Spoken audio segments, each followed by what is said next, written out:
1990 മുതൽ 2024 വരെ മനുഷ്യൻ തന്റെ സമയം എങ്ങനെ ചെലവഴിച്ചെന്ന് നിങ്ങൾക്കിപ്പോൾ സ്ക്രീനിൽ കാണാം. ഇതിൽ നിന്ന് മനസ്സിലാവും മനുഷ്യൻ ഇന്ന് ദിവസം പ്രതി ഓൺലൈനിൽ എന്തുമാത്രം ആശ്രയിക്കുന്നുവെന്ന്. ഓരോ വർഷം കഴിയുന്തോറും വിശ്വസ്തയുള്ള നല്ല ബന്ധങ്ങൾ നമ്മൾ നഷ്ടപ്പെട്ടുകൊണ്ടിരിക്കുന്നു. ഇന്ന് നമ്മൾ ഏറ്റവും കൂടുതൽ സമയം ചെലവഴിക്കുന്നത് നമ്മൾക്ക് വേണ്ടി തന്നെയാണ്. വിശ്വസ്തത, അത് വലിയൊരു വാക്ക് തന്നെയാണ് അല്ലേ? ഇത് വീഡ്രോപ്പിന് അറിയാം. എന്താണ് വീഡ്രോപ്പി എന്നല്ലേ?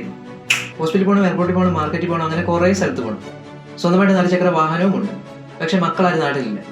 സിറ്റിയിലെ ട്രാഫിക് കാരണം വണ്ടി ഓടിക്കാൻ താല്പര്യവും. എന്നാൽ വിശ്വസ്തരായ ഡ്രൈവേഴ്സിനെ കിട്ടാനും അത് അതിനേക്കാൾ വലിയ പ്രയാസം. എന്നാൽ പിന്നെ അതാ പിടിച്ചോ, നിങ്ങൾക്ക് വിശ്വസ്തരായ ഡ്രൈവേഴ്സിനെ നൽകാനായി നിലകൊള്ളുന്നു വീഡ്രോപ്പി. ഇങ്ങനെ ഒരു ആവശ്യം നിങ്ങൾക്കുണ്ടായെങ്കിൽ ഉടനെ തന്നെ താഴെ കാണുന്ന കോൺടാക്ട് നമ്പറിൽ ബന്ധപ്പെടും. We drop you where real companionship begins. Hasta la vista.